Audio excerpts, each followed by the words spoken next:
futebol sempre foi sinônimo de paixão entre os brasileiros. Um exemplo claro foi na Copa de 1970.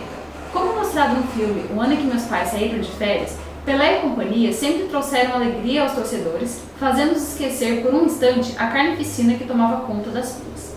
Mas poucos sabem qual foi a principal influência do futebol dentro da ditadura militar. Afinal, o esporte influenciou ou foi influenciado? Sofreu ou não manipulação da mídia? O tricampeonato foi realmente uma conquista ou só um fato diante de tanta pressão?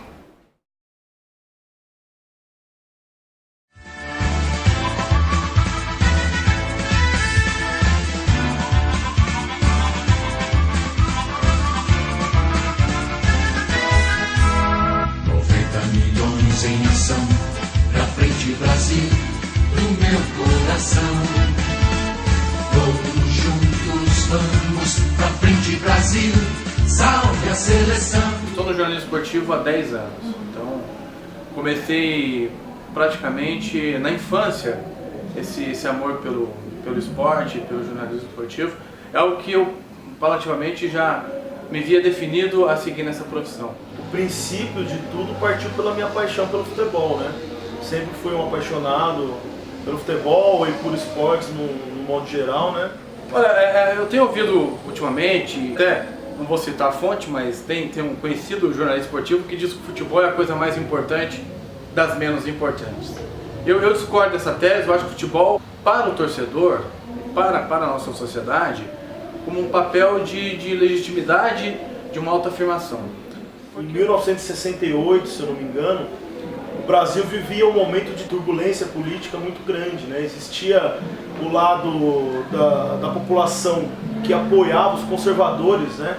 Que apoiavam ali a ditadura militar, e tinha o lado dos reformistas, né? Que buscavam aí uma nova política, uma nova forma de ser. Então existia essa turbulência muito grande, né?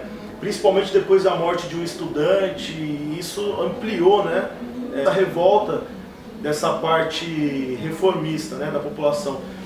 E foi uma forma que o governo encontrou, sabendo da paixão do brasileiro pelo futebol e pela seleção brasileira, foi uma forma que o governo encontrou, se não me engano, acho que era o presidente Costa e Silva, né, foi uma forma que ele encontrou de trazer a população para ele, né.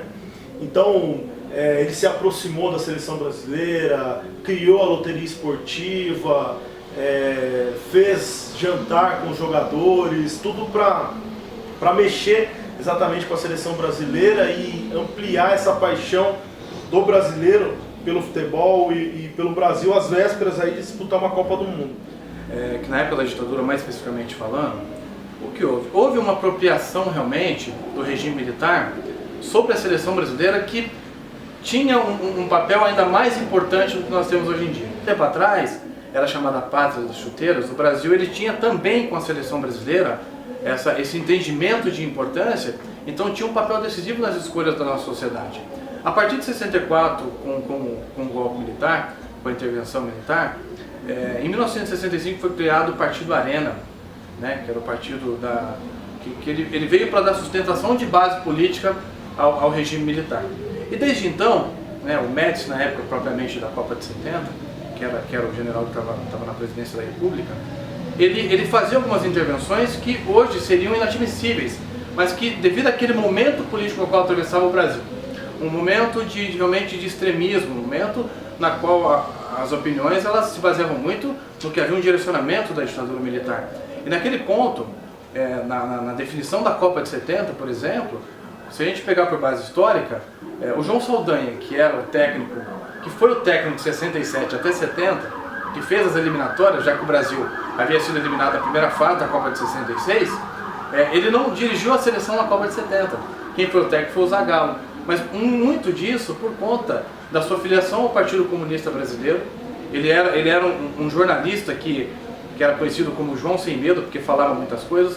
Então a ditadura militar, no ápice da sua intolerância, ela entendia que ele, por ser membro do Partido Comunista, ele por ser um cara que às vezes falava coisas que poderiam desagradar a ditadura militar naquele momento, e por esse cunho de esquerda que ele tinha, essa identificação esquerdista que ele tinha, ele poderia no México, fora do nosso país, dar algumas declarações que iriam contra realmente aos interesses da ditadura militar naquele momento. Ganhou a Copa, isso ganhou uma proporção ainda maior, né?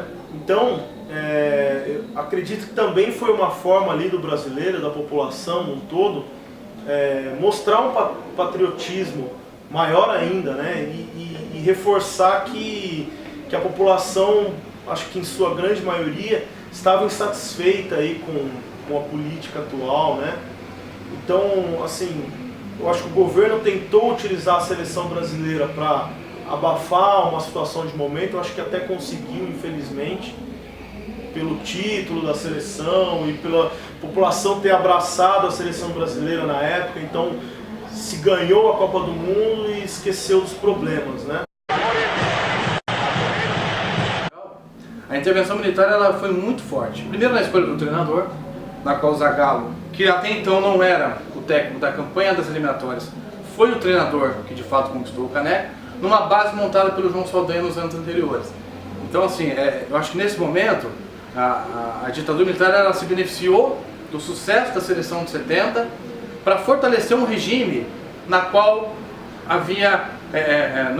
não estava definido no país. Você vê que a partir de 70, dessa que eu entendo que houve realmente de fato uma intervenção do governo na escolha de treinadores e até mesmo da convocação da seleção, porque o que ninguém fala é que o João Saldanha, numa declaração até polêmica, ele falou que o presidente, que ele não interferiria na escolha dos ministros e que o presidente não deveria interferir nas escolhas da seleção brasileira. E desde então, o que se observou nesse período é que onde a Arena, que era o governo, que era o Partido dos Militares, perdia para o Movimento Democrático Brasileiro, que era o MDB da época, eles criavam o quê? Até tinha uma chamadinha que era onde a Arena vai mal, mais um time no Nacional. Por quê? Em estados, cidades, capitais, nos extremos do Brasil, onde a Arena perdia em popularidade com o MDB, havia a inserção de um clube da época no Campeonato Brasileiro. Realmente, durante os jogos, os gritos de dor foram substituídos pelos gritos de gol. Domina Jair, vai penetrando, atenção, para Gerson, ajeitou na canhota,